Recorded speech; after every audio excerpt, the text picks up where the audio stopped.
Hello everyone, welcome to my channel. If it's your first time joining, thank you. If you're a previous subscriber or a new subscriber, welcome back. Today we're going to be continuing on with the Fresh Diamonds quilt. If you've been following along with this tutorial, you will know that we are almost to the end of it. What I left off on the last video is I assembled all of my rows. And I have gone from the bottom of the quilt up, and I have 13 rows with 12 blocks in each row. And depending on which way you assembled your rows, you could have gone from one side of the quilt to the other, and then you would have 12 rows of 13 blocks. Yeah, so you would have 12 rows with 13 blocks in each one. So depending on which way that you assembled your quilt, or the way you laid it out, and then assembled your rows, you'll either have 12 rows you're sewing together or 13 rows. So in my case, I have 13. So what I have done is I have pressed all my seams, and let me open these up and move this aside a little bit, and you can see my row here. I know we're not going to get this all in the shot, but what I have done is when I have marked my rows, I put an L or an R on each one of my little row markers, and what that let me do is whether I pressed my seams to the left or the right on that row. So what I'm going to do is I'm going to show you what I mean on that. We're going to take our first two rows, so number 1 and number 2. I'm going to take these others and set them aside over here on my card table. I have a card table over here to my right side that I have the rows draped over so they don't get all wrinkled. Okay, so what I mean by pressing your seams either to the left or the right. And the reason why I did that is I didn't press all my seams in one direction. And the reason why is because I want to nest my seams so there won't be as much bulk when I'm sewing them. So I have row 1 here, and I pressed all of my seams to the left. So as I'm looking at my pattern here, the layout of the quilt, I'm using row 1 as my first row, going from left to right. Okay, so my first block is going to be on the bottom left corner of the quilt. And what I'm going to do when I flip it over, okay, you will see on my little note there, I left an L. I wrote an L. So what I did is I pressed all of my seams to the left. Okay, so you can see that here. Oops, sorry. How they're all going to the, I pressed them all to the left. Okay, and the reason why I did that is I'm going to be able to now nest my seams when I match those rows, and I'm not going to have the bulk of going over all those seams.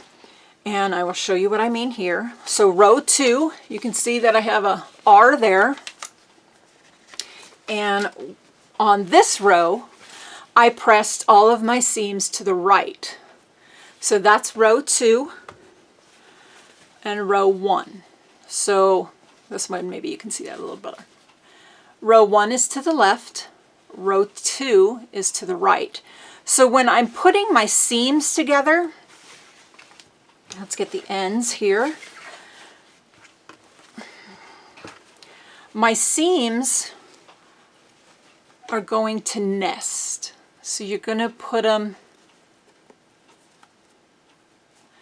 like that. See how my one's going this way, one's going this way.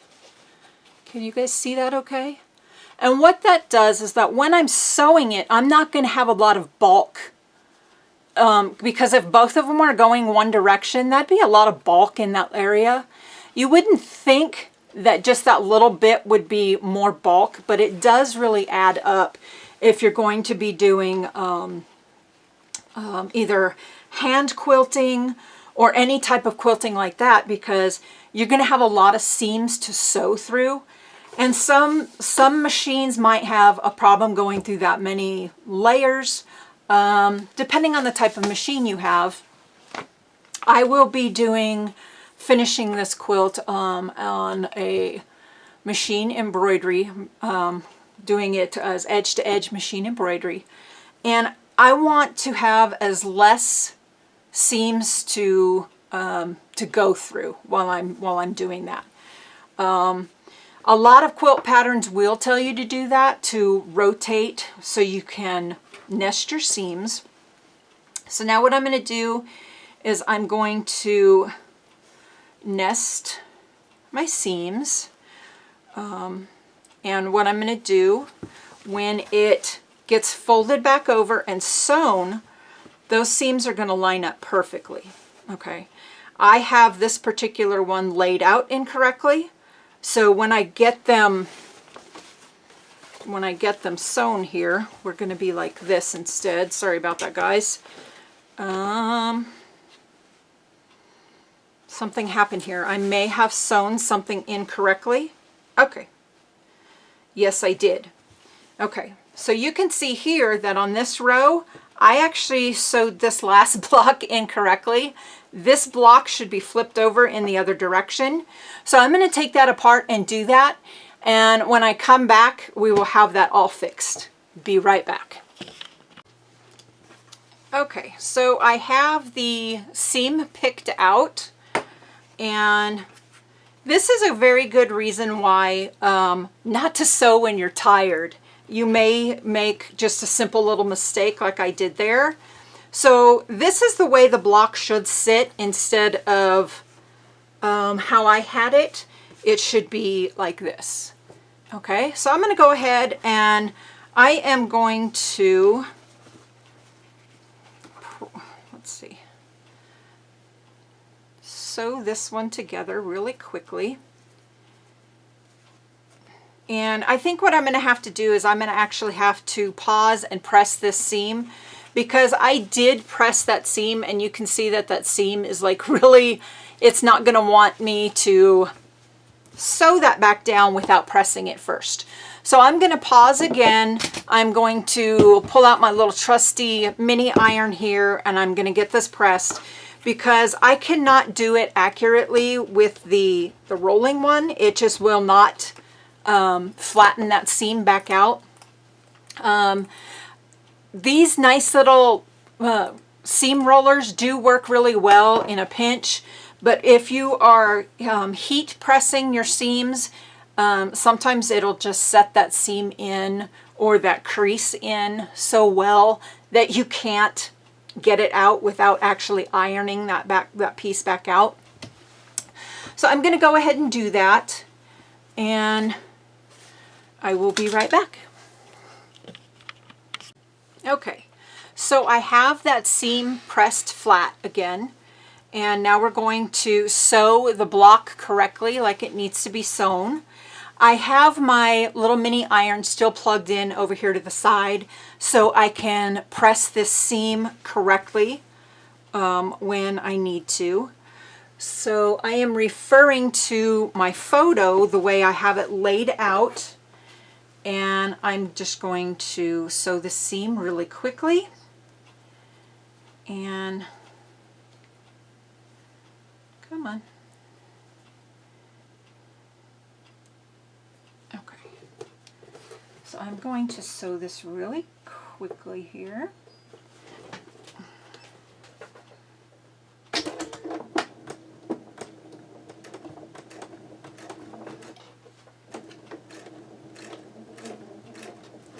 My pedal is not cooperating with me.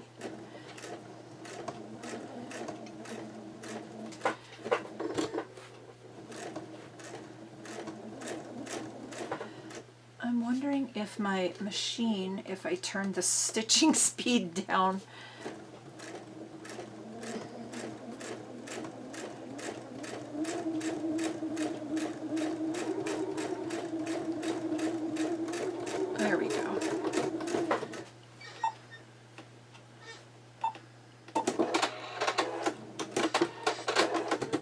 Okay, there we go.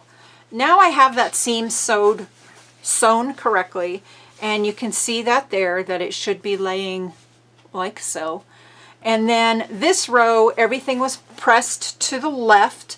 You can see here. I'm going to go ahead and press this one.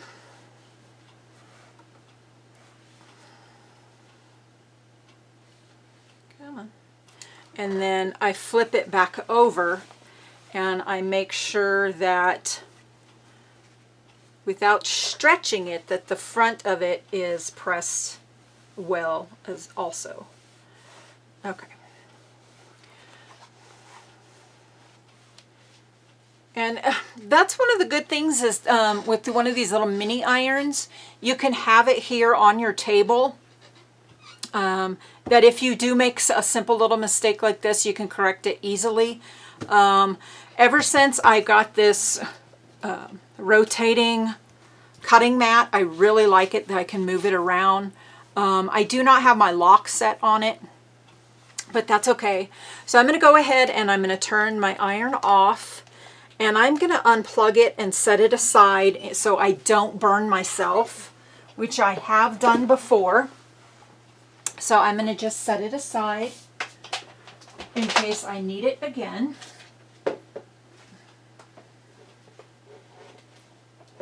Okay, so now I should be able to correctly lay out my pieces here, and they will match correctly.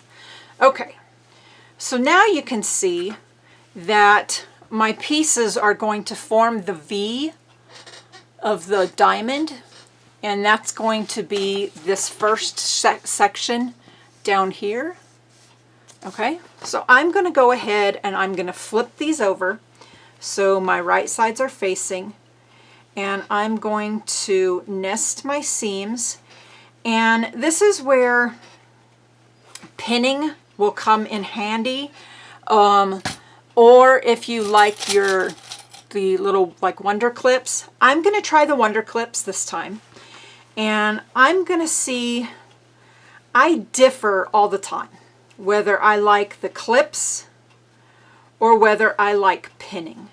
So I'm going to try the clips on this one, and what I'm doing is I am just matching my seams and how I have them nested, and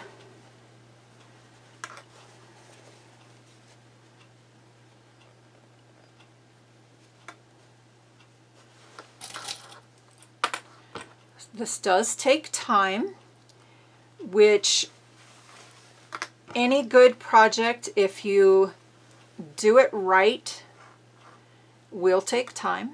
I know I have been one to kind of skip important steps, but okay, so let me explain. If you are experienced and you know that you're able to skip certain things and still achieve the proper effect, I guess you could call it, you know, that's fine. But if you're a beginner, it's really important to follow these steps, like the pinning and things like that. I know there are some quilters that never pin, and they can get the most accurate seam line, you know, your seams lining up, or your points lining up. But some projects I can do it, some projects I just can't. And for teaching purposes, for showing you this tutorial, I'm going to do it the right way so you know what you should be doing. And again, you know, if you're confident with not pinning your seams and you know that you're able to match up your seams as you sew, I know some people, they'll start the row as long as this first seam is matched up, and then you'll continue sewing, match up the next seam and continue sewing. I've done that on some projects because some of it's really easy. But if you're going to be doing a project where everything needs to be really matched up well, definitely use your clips or use your pins. I really have learned over time that, let me show you here. I have some other ones here. So I have these really small ones, and some people really like working with these shorter pins. Can you see? Let me show you here. Okay, so that's the little short one. And then I have these larger ones. Okay. I have come to learn that I really like using the longer ones because I can get more fabric pinned together using those longer ones. I hope that makes sense. Yeah, I just like the longer pins now. I will save the shorter pins for when I'm doing like applique or something like that. So, okay, back to nesting my seams here. And I am going to, when I sew this row together, I am going to see what I like better.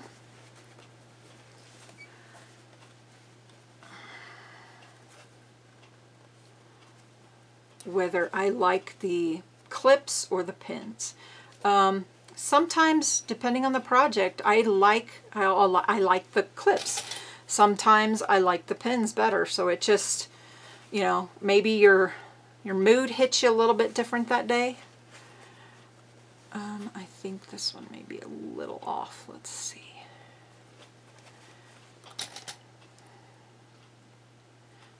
That one gonna work? Yeah, that'll work. Okay. All right, so I've got the first row pinned together. I'm going to see where my little cheater piece of fabric went. And I do like using my little cheater piece to start my stitching. I'm going to go ahead and put that there. And check my speed. Okay, so I'm going to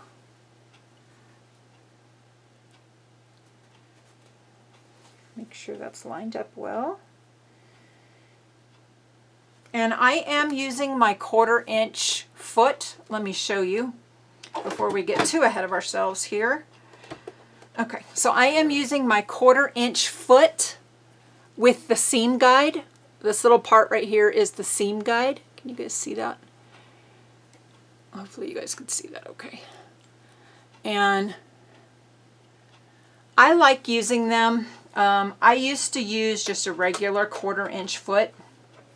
And sometimes, if, like I said, if you're sewing and you're a little tired, your seams could kind of be off. And I found that when I switched to the 1/4 inch foot with the seam guide, my seams got a lot better. So I use it. I'm not going to use the laser on this because this is just going to be straight stitching. So I'm going to grab the end and I'm going to put it here in my lap. And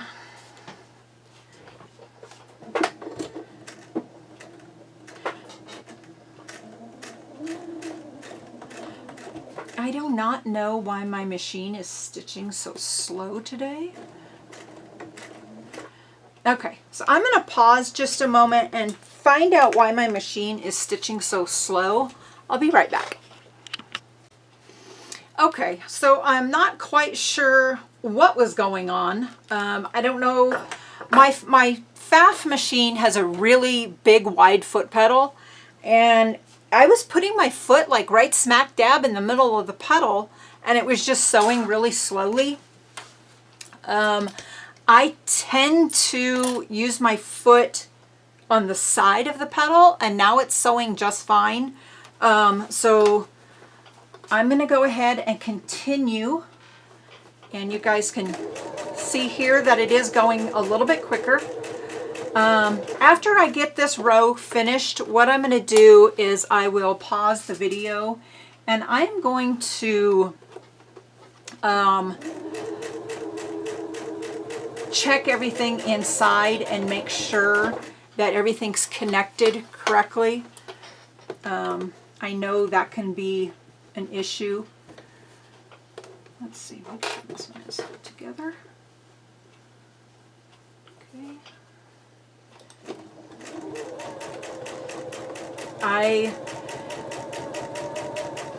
Could be that there's just some dust and some lint collected inside, and it can also cause the machine to slow down a bit.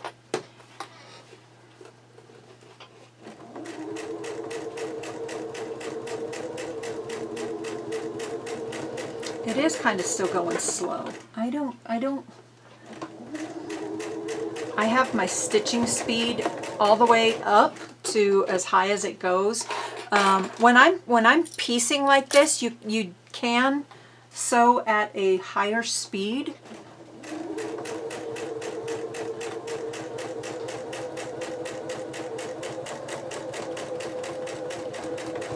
And we're just going to continue. Oops.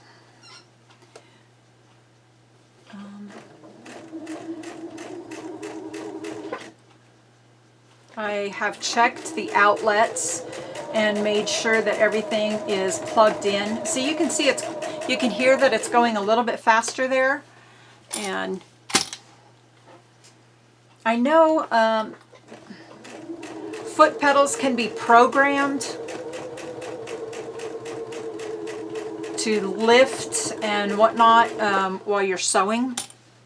They can lift after you stop. They can, depending on how you tap your foot on the foot pedal.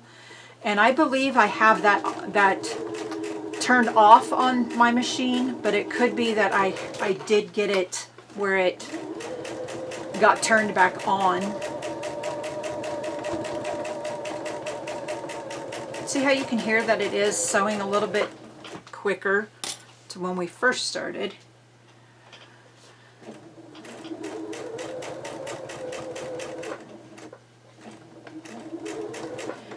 And I am making sure everything's still lined up accurately. And the real test is going to be here when I finish this seam to make sure everything lined up correctly.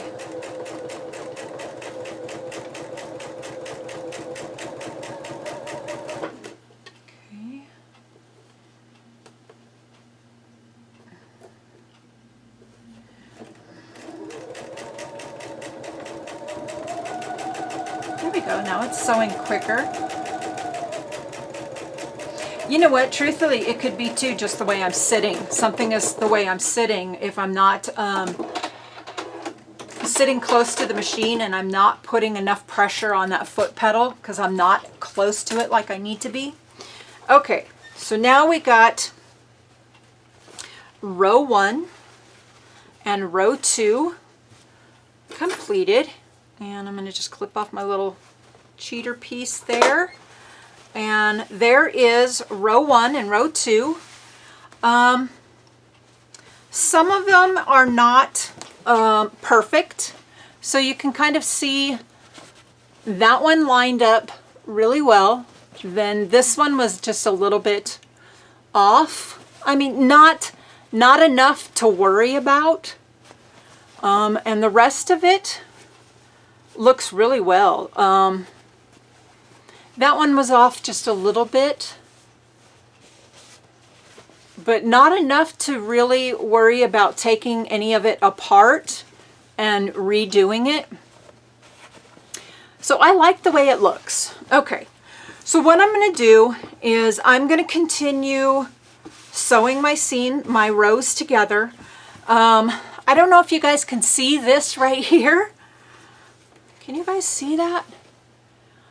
I don't know if I had something on my sewing table, when I was oiling my large 12 needle embroidery machine, if maybe the oil pen I use this type of oil pen to oil my machines, and you can see that it's got a long tip on it. And I don't know if maybe I had a drop of oil on my table, but you can see that I have a little bit of oil here. When I do wash this quilt, I wash all of my quilts before they are gifted or sold. And that's just to ensure that my seams are going to stay sewn together. And when I wash this, I will put some Dawn dish soap on that. I pre-wash everything. I did not pre-wash the batik charm squares. So I'm hoping whatever this oil mark is will come out. It could have been something on my hands that I went and ate dinner, come back, and maybe I had something on my hands. I'm not sure what this is though. It could be something that was just spilt on my table. Yeah, I'm not sure. Okay, so guys, I'm going to go ahead and I'm going to continue sewing the rows together. What I will do is I will come back periodically and I will show you that I've got more and more rows together. And like I said, there are 13 rows to sew together. So maybe after every, 3 or 4 rows, I will pop back in and I will show you how it's looking. Okay, guys, see you soon. Okay, guys, so I am sewing the 3rd row on, and I found out what was wrong with the foot pedal. I guess Luna, the little crafty kitty, came in and she had one of her toys, and it was up underneath the edge of the foot pedal, and I couldn't see it under my dark table. And it's so funny. It was up underneath the edge of the pedal, and when I was trying to step on it, it wasn't letting the pedal go down. And I know there's going to be those of you that say, keep cats out of the sewing room, but okay, I'm going to disagree with you there because it's her house too, and I'm not going to keep her out unless she's going to be in danger. She's not around the machine when it's on, but you will see her in videos. But anyway, that's what was keeping the machine from working. Just that little toy up underneath the edge of the foot pedal. See, you can see that the machine is definitely faster now. And yeah, it was just restricting the foot pedal from going down. I'm going to go ahead and I'm going to keep working on the rows. But I just wanted to pop on and just share with you guys that that's what the problem was. Okay, we'll be back soon. Okay guys, you can see that I have the first 4 rows sewn together, and you can see the first completed diamond. And again, this is that spot where I had that oil or whatever was on my table that I got on there. Excuse me. I'm hoping that when I wash the quilt that will come out, and I'm pretty sure it will. So let me pull this a little this way, and you can see, and of course it'll lay a little bit better once I get the seams of the rows pressed, and you can see how pretty it is turning out. A little secret, guys, or maybe not so much of a secret, that when I started this quilt, I was very discouraged by it. Not because the pattern is hard. The pattern's not hard at all. It is a very easy quilt to make. The reason why I was discouraged is because of my charm packs were so messed up. Now, when I first started the quilt, I was not able to see that how bad they were. Not until I started putting everything together and I realized exactly how much the measurements were off of the 5-inch charm squares. So, and again, in some of the previous videos, I mentioned that either they were short in the 5x5 measurement, or they were as much as, some of them were a 1/4 inch off. So it would be like 5 1/4 on one side and 4 and almost 5 inches on another side of that charm square. So I had to do the best that I could with them, and I wanted to include that. Once I've okay, wait, let me go back a few steps. I almost hung up this whole quilt project. I was going to delete the videos that I already had posted and pretend like it never even happened. But I went ahead and I pushed on, and because things like that in reality can happen. Everything's not going to be perfect when you buy your fabrics. Even when you cut your fabrics yourself, mistakes can happen. I've made some really epic ones when I was first starting out. I didn't know how to assemble quilts properly. There are reasons why you assemble things in certain orders, so things lay out accurately. My first quilt was a windmill quilt, and when I was sewing it together, I didn't know about the 1/4 inch seams. So everything was really off. When I sewed my rows together, everything was like stair-stepped off the side. And I'm like, what did I do wrong? I didn't know what I was doing wrong. I just sewed the rows together. I didn't pay attention to matching seams, nothing. I was a complete novice. The only thing I knew about sewing when I started out was how to mend certain things, hand embroidery, things like that. So I didn't really know the dynamics that went along with quilting, that you had to follow all these little rules. And those rules definitely are there for a reason.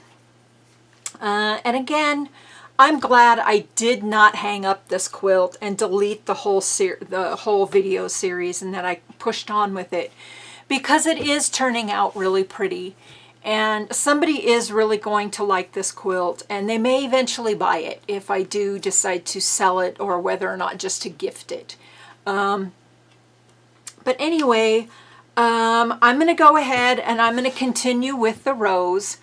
What I'm going to do is, I think after every 4th row I add, I will come back and do a little update so you guys can see it. Okay guys, we will see you soon. Okay guys, so I have just completed my 7th row. I know I said I'd come back after like every 4 rows, but I wanted to go ahead and show you what 2 of the diamonds looked like. So you can see that we have the bottom one here, and then as we go up, the next one. And I may end up taking, so this is row 6 and row 5 apart, because it didn't quite line up right. As you can see here on the end, hopefully you guys can see that okay. It didn't quite line up right. Some of the edges or the corners matched up perfectly, and then some of them didn't on that one. This one's okay. This one's okay. The center on this one is fine, but this one didn't match up. It's about less than 1/4 inch apart, and I don't know if it's maybe that big of a deal, because when I do trim up my sides and square it up to do my I don't know if I'm going to put a border on this quilt or not, but when I do either bind it or whatever, I'm gonna trim it up and everything. So it's kind of about, let me see my ruler here. It's about 1/4 inch off right there. But I think I could go ahead and I could trim that, or just put a nice wide border on it. Maybe, I don't know. We'll see. we'll see what happens as I progress. But I may take that row apart and kind of finesse and a little bit to get that to line up a little bit right. It could be that just this one, this particular square was maybe a little too short. I'm not sure, but again, it could be because my charm squares were so off when I did this quilt that this one just isn't going to go together right. But I can fix that when I do my border and things like that. I can put a nice wide border on. Because let's see, because if I get to that point,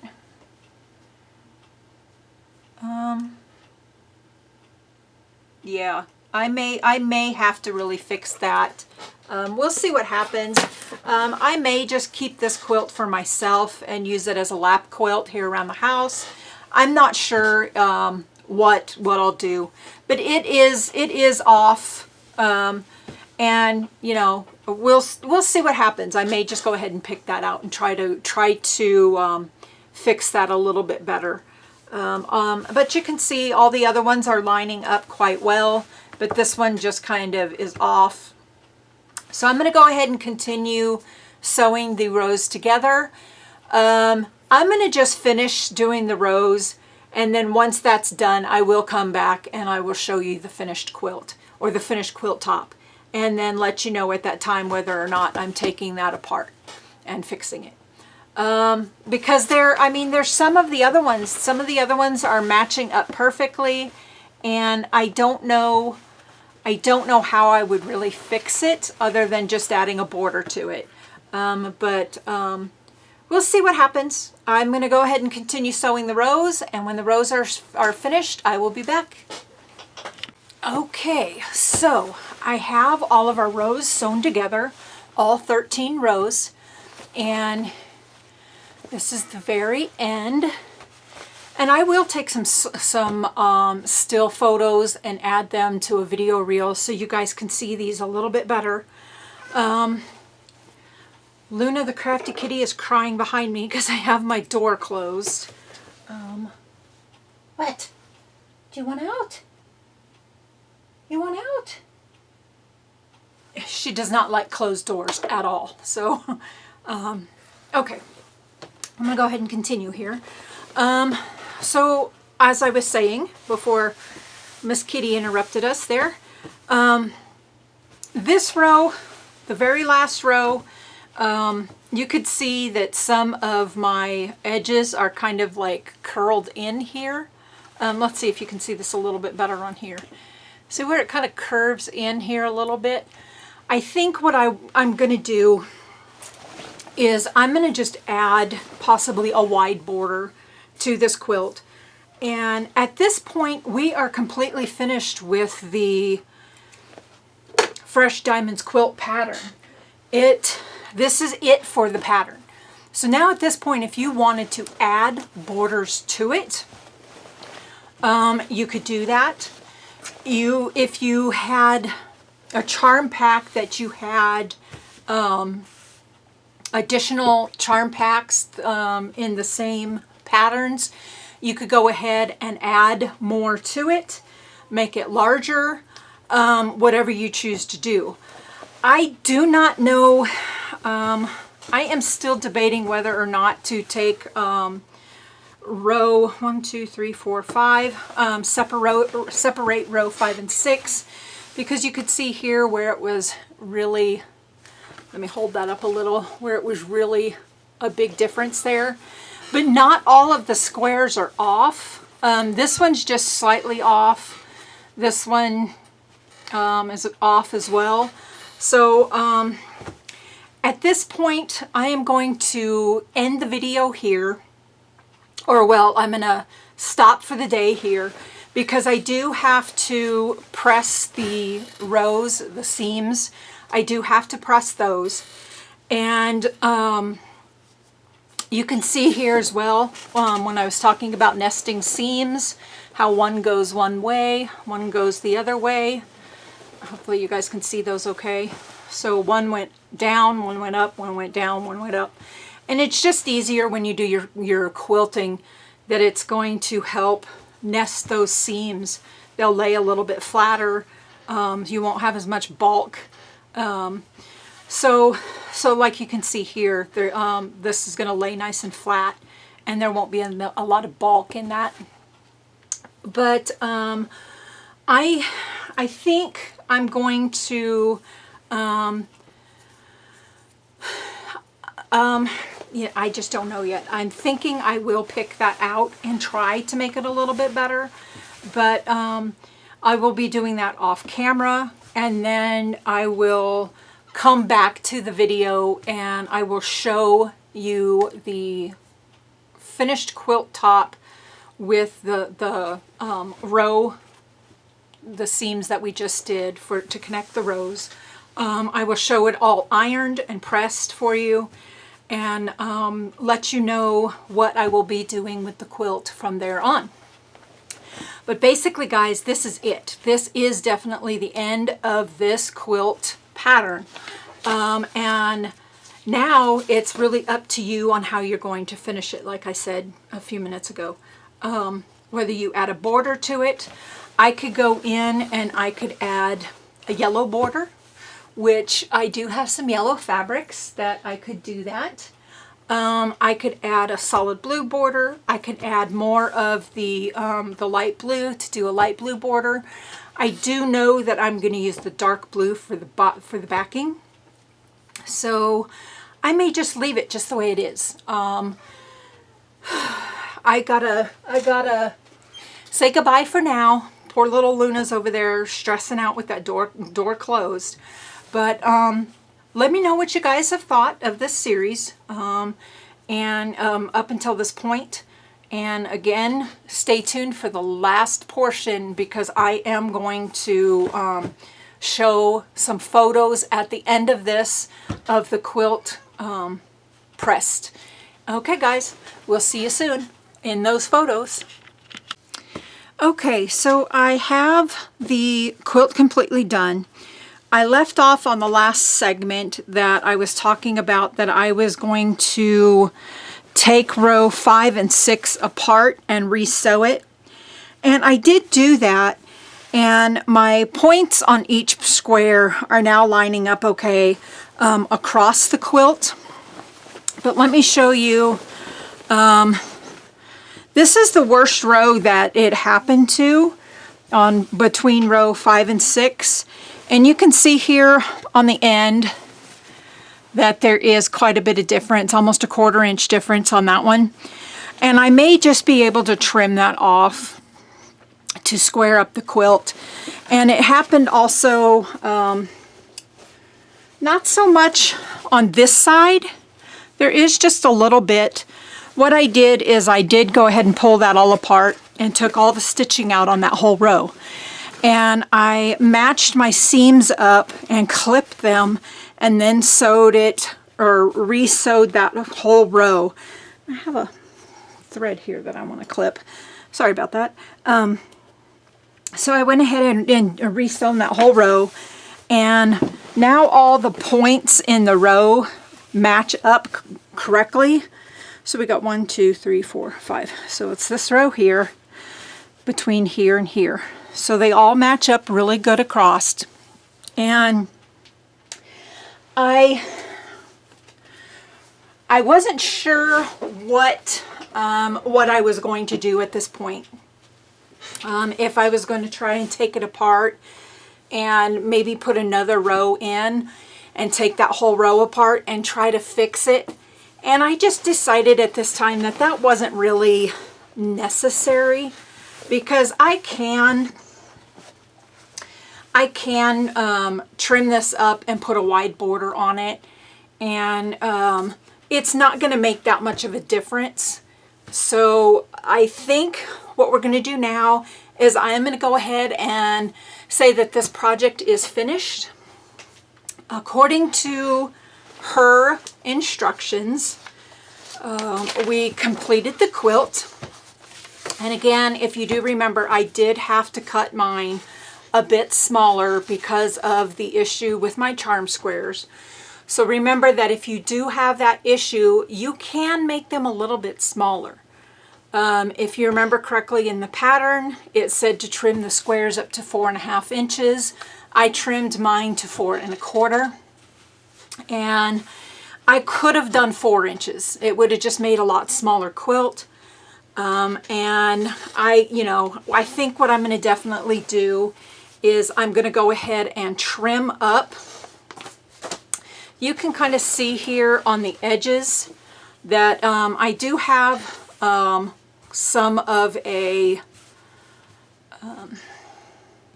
sorry guys, seam allowance. I have some seam allowance, and I can trim right up to that seam allowance. And what I may do is I might do that yet. So you can see on this one better that I do have that 1/4 inch seam allowance.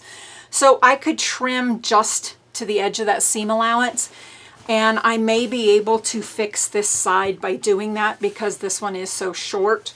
Or just, you know guys, I don't really know. I don't know what I'm going to do at this point. But like I said, at this end, the quilt is complete. So when I decide what I'm going to do to the quilt, I will update you guys. And in her instructions, it now says that you're going to, let's see, let me go back one page.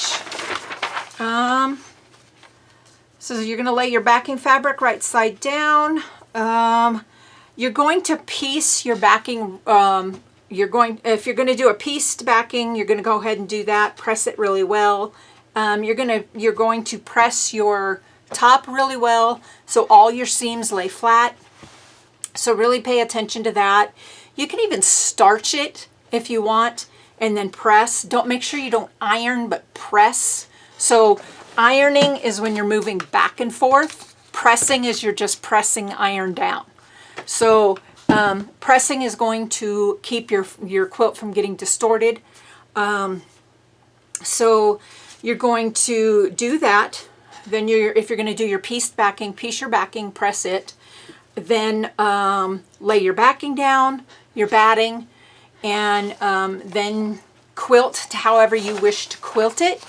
If you do wish to put okay, we're a little off. There we go. Sorry. If you do wish to put a binding, I'm sorry, not a binding, but a border on it, do your border before you do your backing.